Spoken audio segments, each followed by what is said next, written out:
আসসালামু আলাইকুম। আমি জান্নাত হিমু আপনাদের সাথে আছি।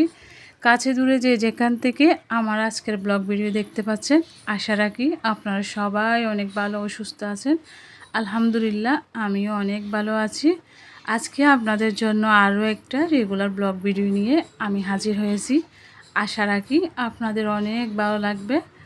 তো আমি রান্নাঘরের ক্যাবিনেট কিভাবে পরিষ্কার করি, আমার যেহেতু রান্নাঘরে ক্যাবিনেট লাগানো আছে, এটা নিয়ে আপনাদের জন্য একটা ভিডিও সাজিয়েছি। আশা করি আপনাদের অনেক ভালো লাগবে। তো ভিডিওটা শুরু করেছি হচ্ছে একদম সকাল থেকে। দেখতে পাচ্ছেন আমি আমার একটা ছোট্ট ব্যাংক আছে, ওই ব্যাংকে আমি প্রতিদিন চেষ্টা করি 10 টাকা, 5 টাকা, 50 টাকা, 100 টাকা থেকে শুরু করে যা রাখতে পারি। ছোটো সঞ্চয় একদিন অনেক বড় কাজে আসে। হয়তো আমরা চিন্তা ভাবনা করি 1000 টাকা রাখবো, না হয় 5 টাকা, 10 টাকা, 50 টাকা, এগুলো দিয়ে কী হবে বা হবে। তো যার কারণে আসলে 500 টাকা, 1000 টাকা তো রাখা কখনোই হয়ে ওঠে না।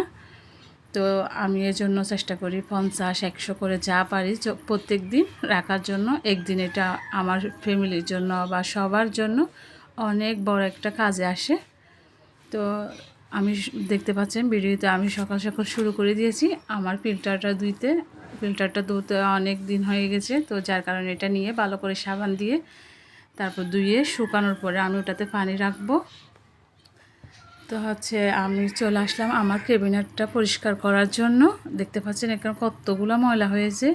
আসলে প্রতি সপ্তাহে চেষ্টা করি এটা এখানে পরিষ্কার করার জন্য, একটা একটা করে করি। বাকিগুলা করলে হয়তো আপনাদের সাথে কোনো একদিন এটা শেয়ার করব। আজকে হচ্ছে আমি একদম নিচের ক্যাবিনেট যেগুলো আছে চুলার নিচে ওগুলাই পরিষ্কার করতেছি।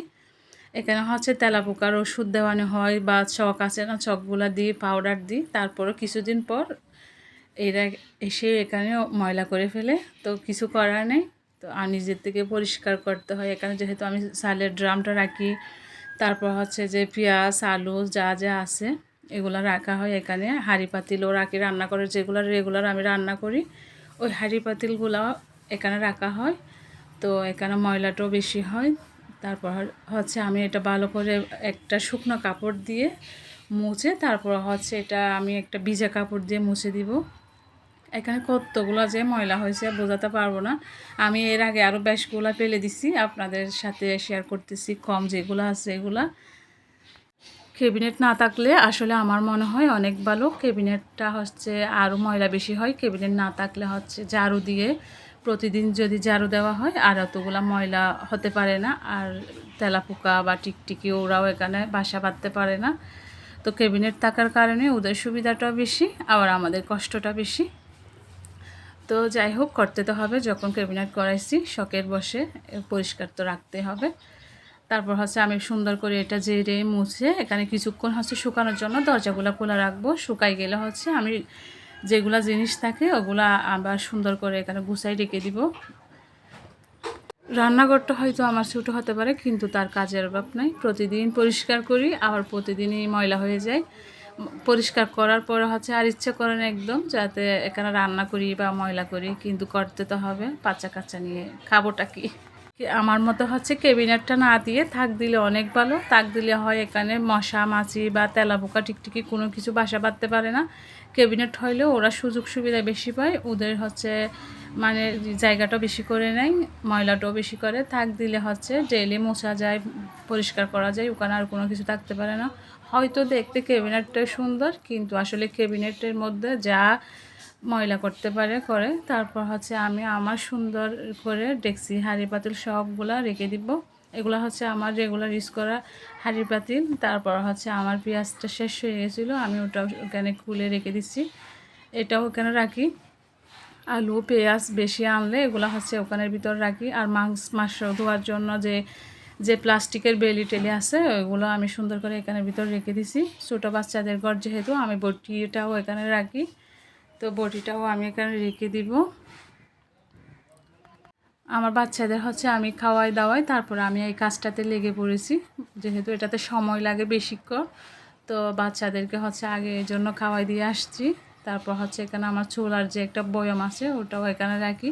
শুকনো যেতগুলো খাবার থাকে এগুলা চেষ্টা করি ক্যাবিনেটের ভিতর রাখি যাতে বাইরে দেখা না যায়।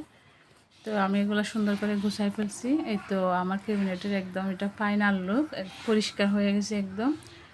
পরিষ্কার করার 2-3 দিন পরে আবার দেখব এতগুলো ময়লা হয়ে গেছে। যখন ময়লা হয়ে যায় অনেক সময় তখনই পরিষ্কার করে ফেলি। আবার মাঝে মধ্যে ভালো না লাগলে তখন করি না। আমার হচ্ছে ক্যাবিনেটটা এখন শেষ। এটা হচ্ছে 2 পার্টের ক্যাবিনেট। এটা দেখতে হয়তো ছোটো লাগতেছে কিন্তু অনেক বড় আছে, এটা অনেক জায়গা অনেক কিছু রাখা যায়। তো দেখতে পাচ্ছেন এগুলো হচ্ছে আমার কাঠ দিয়ে বানানো। ঘরে যখন আমরা নতুন বাসায় আসছিলাম তখন হচ্ছে এগুলো করানো হয়েছে। উপরেরগুলো কোনো একদিন পরিষ্কার করলে হয়তো শেয়ার করব। এগুলো হচ্ছে পরিষ্কার করতে অনেক সময় লাগে, একটা একটা করে করি। এটা হচ্ছে আমার উপরের ক্যাবিনেটগুলো। এখানেও হচ্ছে অনেক জিনিসপত্র রাখা আছে, এখনও গোছালো হয়ে আছে, কিছু মনে করবেন না। তো এগুলো কোনো এক সময় পরিষ্কার করে নিব। এখানে অনেক রান্নার যে বেশি বেশি করে মরিচ, তারপর হলুদ চূড়ানো হয়, এগুলো হচ্ছে এখানে রাখি। আমার হচ্ছে এই কাজটা শেষ করে আমি বাচ্চাদের জন্য বিকালে হচ্ছে একটু নাস্তার ব্যবস্থা করতেছি। আমি যে ছোলা সিদ্ধ করেছিলাম ওগুলা সুন্দর করে হচ্ছে ওদেরকে ভেজে দিব। ওরা হচ্ছে এগুলা পেঁয়াজ ও বেগুনি দিয়ে খেতে অনেক পছন্দ করে, তো এদের জন্য এগুলো করা। তারপর হচ্ছে আমি ভালো করে ভেজে নেড়েচেড়ে হচ্ছে আলুটা দিয়ে তারপর এটা ঢাকনা দিয়ে দিব। আমার ভিডিওর কোনো অংশ যদি আপনাদের থেকে ভালো লেগে থাকে তাহলে অবশ্যই একটা লাইক দিয়ে দেখবেন। আমার ভিডিওতে যদি কোনো ভুল ত্রুটি হয়ে থাকে অবশ্যই ক্ষমা ও সুন্দর দৃষ্টিতে দেখবেন। আল্লাহ হাফেজ, আসসালামু